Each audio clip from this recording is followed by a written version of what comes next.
There is a particular kind of myth that Hollywood loves to protect. It is the myth of the golden set, the glittering era where legends were born with grace and directors moved through productions like composers leading a symphony. But Ron Howard, a man who has spent more than 6 decades inside this industry, knows the truth that lies beneath that polished surface. He was there as a child, watching adults behave in ways that no storybook would ever prepare you for. He was there as a young director, learning that charm on screen has very little to do with character off it. And he was there as a seasoned filmmaker, discovering that even the most celebrated names in the business could carry shadows dark enough to swallow an entire production whole. Howard's journey is unlike almost anyone else in Hollywood history. He did not arrive at the top through a single breakthrough. He climbed, step by careful step, from a freckle-faced boy on a small-town television set to the director of some of the most celebrated films of the modern era.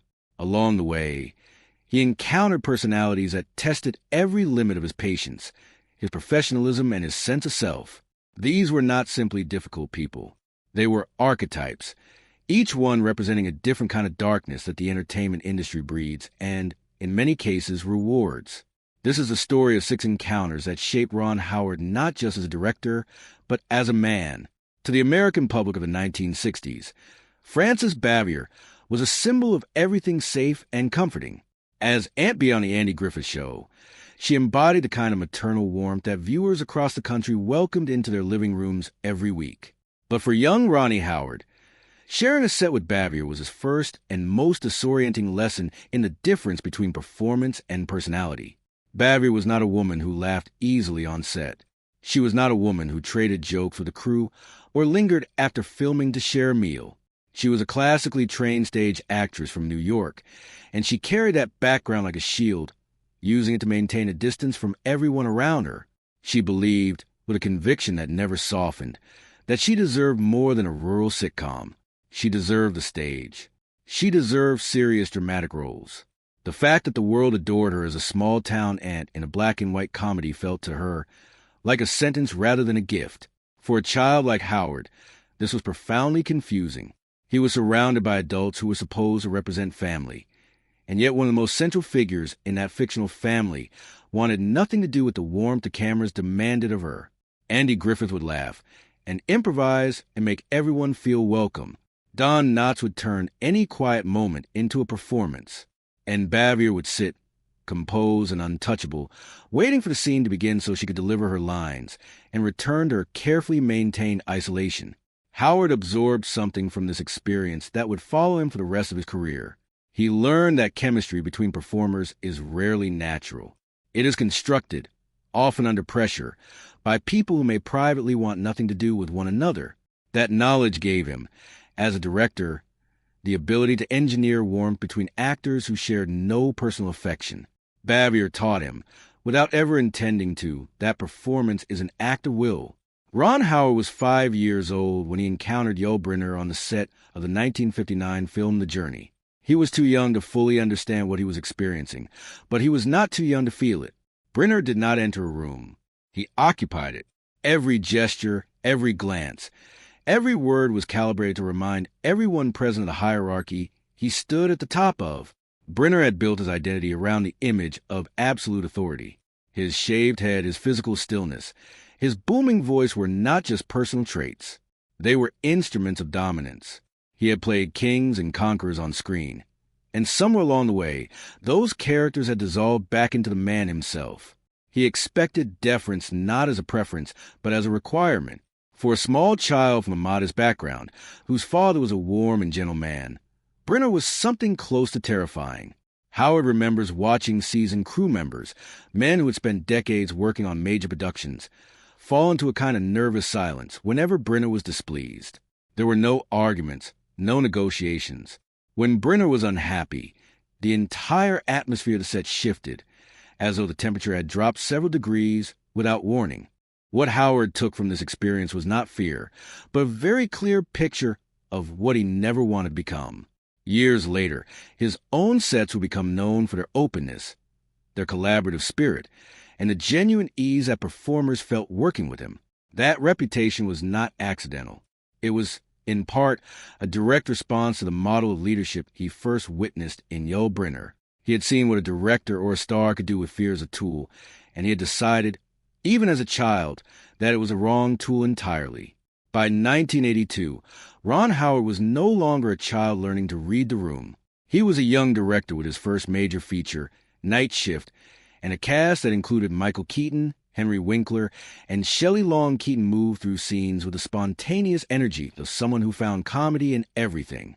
Winkler brought a natural emotional generosity to every take, and Long brought something else entirely. An exhaustive, relentless need to understand every dimension of every moment before committing to it on camera. Long was brilliant, and Howard knew it. But brilliance, he was discovering, does not always make production easy. Long came from the rigorous intellectual tradition of Chicago's improvisational theater world, a background that prized deconstruction and motivation above all else. She wanted to know why her character would use a particular word. She wanted to explore what a specific pause meant emotionally. She wanted one more take, always one more take, long after Howard and the rest of the cast were satisfied. This was Howard's introduction to what he would later recognize as a particular type of creative conflict, one that comes not from laziness or ego, but from an overabundance of conscientiousness. Long was not trying to be difficult. She was trying to be right. But her definition of right did not account for the momentum of a film set, the cost of time, or the way that over-rehearsal can strip spontaneity from a performance that depends on it. Howard had to learn, quickly and under real pressure, how to give an actor the sense that their concerns were being honored without allowing those concerns to derail the production.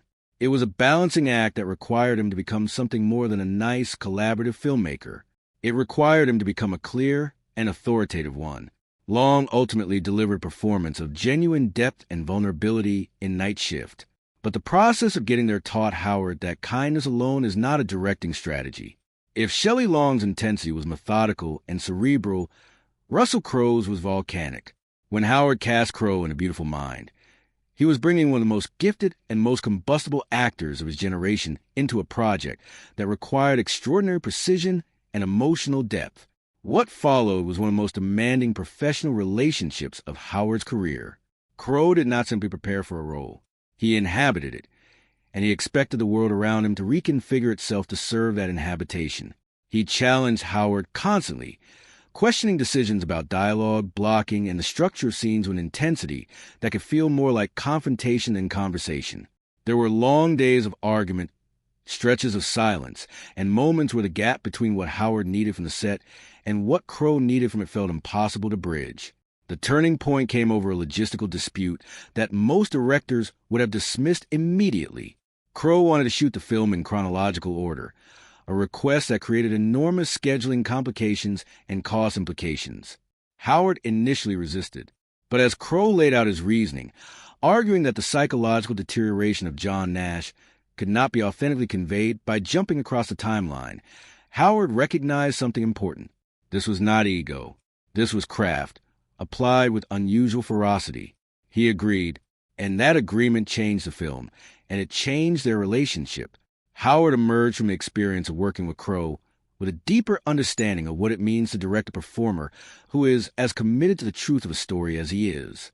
He also emerged with thicker skin, a harder-won confidence, and the knowledge that surviving a clash with a genuinely difficult genius is one of the best educations a filmmaker can receive.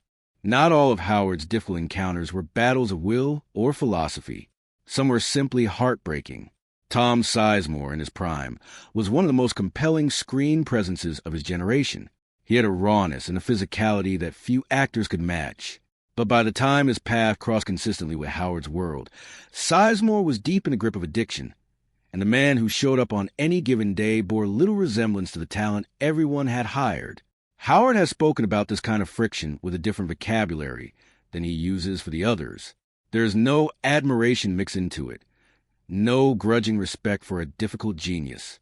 There's only sadness. Because the difficulty Sizemore brought to his set was not the result of conviction or artistry. It was the result of a man who had lost his grip on the basic obligations of his own life, let alone his professional commitments. For a filmmaker like Howard, who treats every production as a collective act of trust, this kind of unreliability is uniquely corrosive. It does not just affect schedules or budgets. It poisons the atmosphere.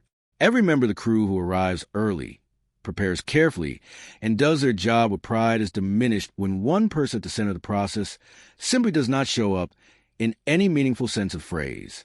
Howard learned from Sizemore that there are limits to what kindness and patience can accomplish. You cannot mentor someone out of a crisis. They are not ready to leave. And sometimes protecting the work and the people who depend on it means making decisions that feel cruel but are, in fact, necessary. The most quietly devastating friction of Ron Howard's career did not come from a tyrant or a perfectionist or someone in personal freefall. It came from his closest friend. On the set of Happy Days, Howard was the anchor, the lead, the reason the show existed. And then, season by season, Henry Winkler's Fonzie became something no one had predicted. A cultural phenomenon that left Richie Cunningham standing in the shade. Howard has been honest about what this felt like.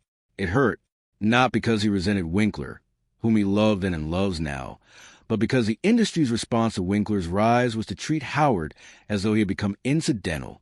Executives who once courted him began speaking to him with a casualness that bordered on dismissal.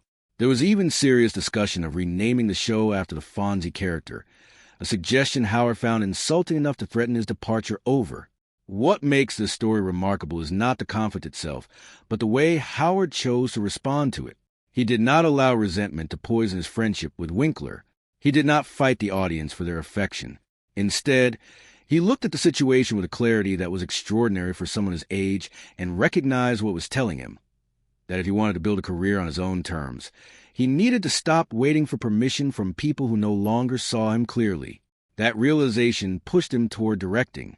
The man who was being written out his own story decided to start writing other people's stories instead. And in doing so, he built something that no network executive could rename or reassign. Ron Howard's career is often described as a testament to decency, and it is, but it is also a testament to survival. Behind every warm collaboration and celebrated film lies a history of encounters that could have broken a lesser person. Howard was not protected from the industry's darkness. He walked through it, absorbed it, and chose, deliberately and repeatedly, to build something different on the other side. That choice is not innocence. It is the hardest kind of wisdom there is.